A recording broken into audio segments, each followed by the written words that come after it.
Hello friends, നമ്മളിത് ചെയ്യാൻ പോകുന്നത് റഡാർ സിസ്റ്റം യൂസിങ് അർഡിനോ ആണ്. അർഡിനോ വെച്ചിട്ട് നമുക്ക് സിമ്പിളായിട്ടുള്ളൊരു റഡാർ സിസ്റ്റമാണ് ഇത് നമ്മൾ ചെയ്യാൻ പോകുന്നത്. അപ്പം ഇവിടെ നമ്മൾ യൂസ് ചെയ്യുന്ന സെൻസർ എന്ന് പറയുന്നത് അൾട്രാസോണിക് സെൻസറാണ്. അൾട്രാസോണിക് സെൻസർ നമ്മൾ യൂസ് ചെയ്യുന്നതെന്ന് വെച്ചാൽ ഇവിടുത്തെ ആപ്ലിക്കേഷൻ എന്ന് പറയുന്നത് എന്ത് ഒബ്ജക്റ്റ് നമ്മൾ വെച്ചോ ആ ഒബ്ജക്റ്റിനെ ഡിറ്റക്റ്റ് ചെയ്യാൻ. അപ്പോൾ ഒബ്ജക്റ്റ് ഡിറ്റക്ഷനാണ് ഇവിടെ മെയിൻ ആപ്ലിക്കേഷൻ നടക്കുന്നത്. അപ്പോൾ ഇതിന് വേണ്ടി നമുക്കൊരു ബ്രെഡ് ബോർഡ് വേണം, അർഡിനോ ബോർഡ് വേണം. ദെൻ ഇതാണ് അൾട്രാസോണിക് സെൻസർ. പിന്നെ ഇത് സെർവോ മോട്ടർ എന്ന് പറയുമ്പോൾ നമുക്കൊരു ഇപ്പോൾ ഒരു ഒബ്ജക്റ്റ് കൊണ്ട് വെച്ചു. ഈ ഒബ്ജക്റ്റ് ഏത് സൈഡിലാണ്, ചിലപ്പോൾ റൈറ്റ് സൈഡിലായിരിക്കും ഇരിക്കുന്നത്, ചിലപ്പം മാറിയായിരിക്കും ഇരിക്കുന്നത്. അപ്പോൾ നമ്മുടെ അൾട്രാസോണിക് സെൻസറിനെ മൂവ് ചെയ്യിപ്പിക്കാൻ വേണ്ടി ഒരു റൊട്ടേഷൻ പർപ്പസിന് വേണ്ടിയാണ് നമ്മൾ ഇവിടെ ഈ സെർവോ മോട്ടർ എടുത്തിരിക്കുന്നത്. അപ്പോൾ കണക്ഷൻസ് നമുക്ക് നോക്കാം. ആദ്യം അർഡിനോ ബോർഡ് എടുത്തു. അപ്പോൾ ഈ അർഡിനോ ബോർഡിൻ്റെ പുറകെ ഞാൻ ജസ്റ്റ് ഒരു ഇത് വെച്ചു, അതായത് ഈ ഡബിൾ സൈഡ് ടേപ്പ് വെച്ച് നമ്മുടെ അർഡിനോയിലോട്ടൊന്ന് സ്റ്റിക്ക് ചെയ്തു. അർഡിനോ ബ്രെഡ് ബോർഡിലേക്ക് നമ്മൾ സ്റ്റിക്ക് ചെയ്തു. ഇനി കണക്ഷൻസ് എന്ന് പറയുമ്പോൾ അൾട്രാസോണിക് സെൻസേഴ്സാണ്. അൾട്രാസോണിക് സെൻസറാണ് നമുക്ക് വേണ്ടത്. അപ്പോൾ ഈ സെൻസർ എന്ന് പറയുമ്പോൾ നമുക്ക് നോക്കിയാൽ കാണാം 4 പിന്നാണ് മെയിനായിട്ടുള്ളത്. ഒരു VCC ഉണ്ട്, ട്രിഗർ പിന്നുണ്ട്, എക്കോ പിന്നുണ്ട്, ഗ്രൗണ്ട് പിന്നുണ്ട്.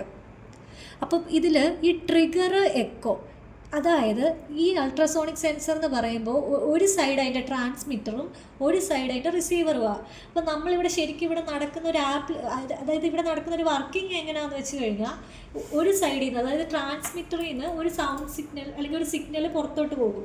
ആ സിഗ്നൽ ഇപ്പോൾ ഇവിടെ ഒരു ഒബ്ജക്റ്റ് ഇരിപ്പുണ്ടെങ്കിൽ ആ ഒബ്ജക്റ്റിനെ ഡിറ്റക്റ്റ് ചെയ്തിട്ട് തിരിച്ച് ആ സിഗ്നൽ ഇതിലോട്ട് ചെല്ലും, എക്കോ ആയിട്ട് ചെല്ലും. അപ്പോൾ ഇവിടുത്തെ റിസീവ് ചെയ്യും.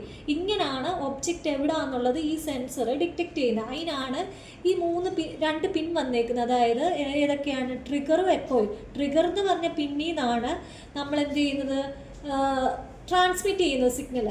അതുപോലെ എക്കോ പിന്നിലാണ് ആ ട്രാൻസ്മിറ്റ് ചെയ്ത് വെച്ചേക്കുന്ന സിഗ്നൽ നമുക്ക് തിരിച്ചു കിട്ടുന്നത്. പിന്നെ എല്ലാ സെൻസറിനും എന്ത് കാണും? അതിനെ പവർ ചെയ്യാനൊരു VCC കാണും, പിന്നെ ഗ്രൗണ്ട് കാണും. ഇതാണ് അൾട്രാസോണിക് സെൻസർ. പിന്നെ സെർവോ മോട്ടറിൻ്റെ കണക്ഷൻ എന്ന് പറയുമ്പോൾ നമ്മുടെ അർഡിനോ ബോർഡിൽ നമ്മൾ നോക്കിയാൽ കാണാം PWM സിഗ്നൽ, അതായത് PWM കിട്ടുന്ന പിൻസ് ഉണ്ട്. അതായത് പൾസ് വിഡ്ത്ത് മോഡുലേഷൻ. ഈ പൾസ് വിഡ്ത്ത് മോഡുലേഷൻ വെച്ചിട്ട്, അതായത് നമുക്ക് ഇതിൻ്റെ സ്പീഡ് കൺട്രോൾ ചെയ്യുക, ഈ മോട്ടറിൻ്റെ സ്പീഡ് കൺട്രോൾ ചെയ്യുക. അതുകൊണ്ടാണ് ഇതിലെ കണക്ഷൻ എടുത്ത് നമ്മൾ എന്ത് ചെയ്യുന്നത്, ഈ പിന്നിലോട്ട്, അതായത് പൾസ് വിഡ്ത്ത് കിട്ടുന്ന പിന്നിലോട്ട് കൊടുക്കുന്നത്. ഇവിടെ ഇപ്പം നോക്കിയാൽ കാണാം 9ാമത്തെ പിന്ന് പൾസ് വിഡ്ത്താണ്. അപ്പം അതിലോട്ട് നമ്മൾ കൊടുക്കും. മോട്ടർ നമുക്കിതിലോട്ടൊന്ന് പ്ലേസ് ചെയ്യും. ഒരു ഡബിൾ സൈഡ് ടേപ്പ് വെച്ചിട്ട് ഞാൻ ഈ നമ്മുടെ ബ്രെഡ് ബോർഡിലോട്ട് പ്ലേസ് ചെയ്തു. ഇനിയും അടുത്ത നെക്സ്റ്റ് കണക്ഷൻ എന്ന് പറയുന്നത് ഈ ഡിറ്റക്റ്റ് ചെയ്യാൻ നമുക്കൊരു സെൻസർ വേണമല്ലോ. അപ്പോൾ ഈ സെൻസർ നമ്മൾ എന്ത് ചെയ്യുന്നു, ഈ സെർവോ മോട്ടറിലോട്ട് ജസ്റ്റ് എന്തെങ്കിലും ഒരു ഗ്ലൂ ഉണ്ടെങ്കിൽ നിങ്ങൾ ഗ്ലൂ വെച്ച് കണക്ട് ചെയ്യാം. ഞാനിവിടെ ഇപ്പോൾ ഒരു ഡബിൾ സൈഡ് ടേപ്പ് എടുത്ത് ഇതിലൊട്ടിക്കും. ഒട്ടിച്ചിട്ട് നമുക്ക് ഈ സെൻസർ ഇവിടെ പ്ലേസ് ചെയ്യാം. അതിന് മുമ്പ് സെൻസേഴ്സിലെ കണക്ഷൻസ് ഒക്കെ ഞാൻ പറഞ്ഞായിരുന്നു. അപ്പോൾ ഈ കണക്ഷൻസ് നമുക്ക് ആദ്യം കൊടുത്തിട്ട് ഇതിലോട്ട് പ്ലേസ് ചെയ്യാം. അപ്പോൾ ഇവിടെ സംഭവിക്കുന്നത് എന്താണെന്ന് വെച്ചാൽ നമ്മുടെ ഈ സെർവോ മോട്ടറിന് ഒരു 180 ഡിഗ്രി മൂവ് ചെയ്യാൻ പറ്റും. അപ്പം ഈ ഒബ്ജക്റ്റ് ഡിറ്റക്ഷന് 180 ഡിഗ്രി നമുക്ക് റൊട്ടേറ്റ് ചെയ്ത് ഒബ്ജക്റ്റിനെ ഡിറ്റക്റ്റ് ചെയ്യാം. അപ്പോൾ സെർവോ മോട്ടറിൻ്റെ ഫസ്റ്റ് പിന്നെ VCC ആണ്. അപ്പോൾ VCC കൊടുത്തു. സെക്കൻഡ് പിന്നെന്ന് പറയുന്നത് ട്രിഗറാണ്. ട്രിഗർ അപ്പോൾ നമ്മളിപ്പോൾ കൊടുത്തിരിക്കുന്നത് 10ാമത്തെ പിന്നിലോട്ടാണ്. നെക്സ്റ്റ് പിൻ വരുന്നത് എക്കോ, അതായത് റിസീവർ പിന്ന് നമ്മൾ 11ാമത്തെ പിന്നിലോട്ട് കൊടുത്തു. ഇനിയുള്ളത് ഗ്രൗണ്ടാണ്. ഗ്രൗണ്ട് ചെയ്തു. ഈ സെൻസർ ഇതിലോട്ട് പ്ലേസ് ചെയ്യാം. നിങ്ങൾക്ക് ഗ്ലൂ ഗൺ ഉണ്ടെങ്കിൽ ഗ്ലൂ ഗൺ വെച്ച് ഇതിലോട്ട് സ്റ്റിക്ക് ചെയ്യാവുന്നതാണ്. ഇപ്പം ഞാനിവിടെ ഒരു ഡബിൾ സൈഡ് ടേപ്പിലാണ് സ്റ്റിക്ക് ചെയ്തിരിക്കുന്നത്. ഇത്രയാണ് നമ്മുടെ സർക്യൂട്ട് വരുന്നത്, ഫൈനൽ സർക്യൂട്ട്. അപ്പോൾ ഇത് നമുക്കിനി റൺ ചെയ്യാം.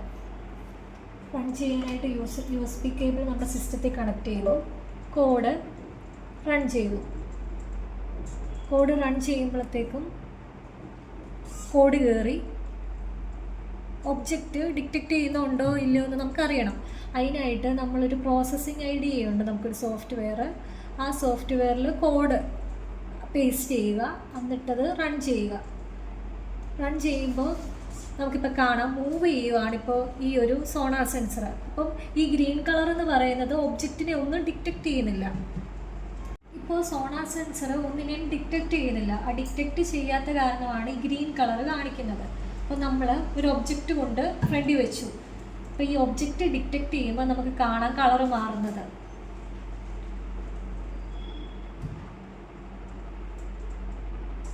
കണ്ടോ കളർ മാറുന്നത്? അതായത് ആ ഏരിയയിലാണ് നമ്മുടെ ഒബ്ജക്റ്റിനെ ഇത് ഡിറ്റക്റ്റ് ചെയ്തേക്കുന്നത്. അപ്പോൾ നമുക്കിവിടെ ആംഗിളും കാണാം, ഡിസ്റ്റൻസും കാണാം.